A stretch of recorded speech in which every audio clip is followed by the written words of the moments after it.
महिंद्रा ने Scorpio N को facelift दिया, लेकिन क्या 4 साल बाद ये एक्चुअल अपग्रेड है या सिर्फ नाम का फेसलिफ्ट? क्योंकि 13 लाख से स्टार्ट होने वाली नई स्कॉर्पियो एन में कुछ चेंजेस जेन्युइनली इंप्रेसिव है और कुछ चीजें देख के पुराने ओनर्स डिसअपॉइंट भी हो सकते हैं। 2026 Scorpio N facelift actually worth buying है या महिंद्रा ने बस वही फॉर्मूला थोड़ा अपडेट करके दोबारा बेच दिया? सबसे पहले बात करते हैं जो एक्चुअली चेंज हुआ है और यहाँ महिंद्रा ने स्कॉर्पियो एन को इग्नोर नहीं किया। सबसे बड़ा अपग्रेड मिलता है कैबिन में। अब स्कॉर्पियो एन में 12.3 इंच टच स्क्रीन और 10.25 इंच डिजिटल इंस्ट्रूमेंट क्लस्टर मिलता है। पुराने स्कॉर्पियो एन का इंटीरियर ऑलरेडी थोड़ा आउटडेटेड फील करने लगा था, स्पेशली जब थार रॉक्स और XUV 7XO जैसे महिंद्रा के एक ही प्रोडक्ट्स मॉडर्न स्क्रीन्स और टेक के साथ आ रहे थे, तो ये अपडेट जेन्युइनली इंपॉर्टेंट था। इसके साथ 540 डिग्री कैमरा भी मिलता है जो स्पेशली पार्किंग और टाइट स्पेस में यूजफुल है, और टॉप स्पेसिफिकेशन ZL में पैनोरामिक सनरूफ भी आ गया है। मतलब फीचर्स के नाम पे महिंद्रा ने इस बार प्रॉपर चेकलिस्ट फिल की है। लेकिन यहीं पे असली क्वेश्चन स्टार्ट होता है, क्योंकि एक फेसलिफ्ट को सिर्फ फीचर से जज नहीं किया जा सकता। स्कॉर्पियो एन के इंजन और कोर मैकेनिकल पैकेज में कोई मेजर चेंज नहीं हुआ। 2 लीटर टर्बो पेट्रोल और 2.2 लीटर डीजल मैनुअल और ऑटोमेटिक, और डीजल में 4 व्हील ड्राइव का ऑप्शन भी कंटिन्यू है। और ऑनेस्टली ये नेसेसरी बुरी बात नहीं है, क्योंकि स्कॉर्पियो एन के इंजन और उसकी लेडर फ्रेम कैपेबिलिटी पहले से ही उसकी स्ट्रेंथ है। प्रॉब्लम ये है कि जब मैकेनिकल पैकेज लार्जली सेम है, तो बायर को ये समझना जरूरी है कि वो एक्स्ट्रा पैसे किस चीज के लिए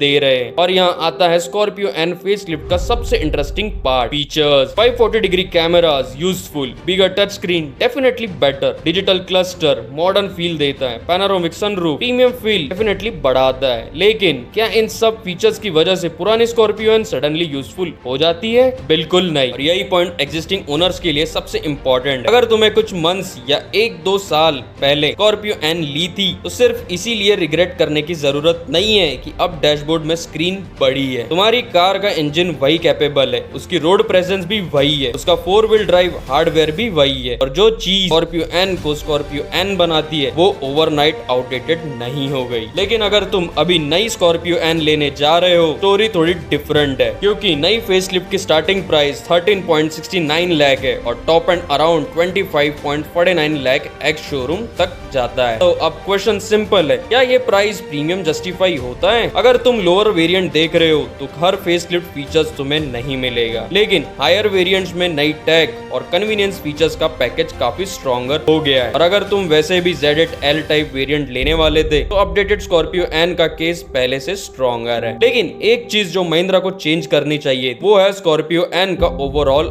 evolution, because honestly Scorpio N का डिजाइन आज भी रोड पे फ्रेश लगता है, इसीलिए एक्सटीरियर को कंप्लीटली चेंज करना भी जरूरी नहीं था। लेकिन बायर्स की एक्सपेक्टेशन 2026 में सिर्फ लुक्स तक लिमिटेड नहीं है। लोग अब एक्सपेक्ट करते हैं better cabin technology, better rear seat experience, more convenience और हर प्राइस पॉइंट पे मैक्सिमम वैल्यू। और यहीं स्कॉर्पियो एन को अपने ही महिंद्रा सिबलिंग से कंपटीशन मिलता है, XUV 7XO। अगर तुम प्योर फीचर्स और टेक्नोलॉजी के पीछे हो तो ये 7XO का पैकेज ऑब्वियसली टेम्पटिंग है, लेकिन अगर तुम्हें proper SUV feel, high seating, strong road presence, diesel plus 4 wheel drive और स्कॉर्पियो एन का रगड़ कैरेक्टर चाहिए, तो स्कॉर्पियो एन का चार्म अभी भी अलग है। Final question, 2026 Scorpio N facelift worth buying है या जस्ट हाइप? और अब तुम बताओ, 20 से 25 लाख के बजट में तुम क्या चूज करोगे, नई स्कॉर्पियो एन फेसलिफ्ट या XUV 7XO? कमेंट में बताओ। और अगर तुम्हें ऐसी वीडियोस चाहिए जहां हम सिर्फ कंपनी की प्रेस रिलीज रिपोर्ट ना करें, बल्कि एक्चुअल बायर के पर्सपेक्टिव से कार को ब्रेक डाउन करें, तो मोटर तक को सब्सक्राइब कर दें। मिलते हैं नेक्स्ट वीडियो में, तब तक के लिए ड्राइव सेफ।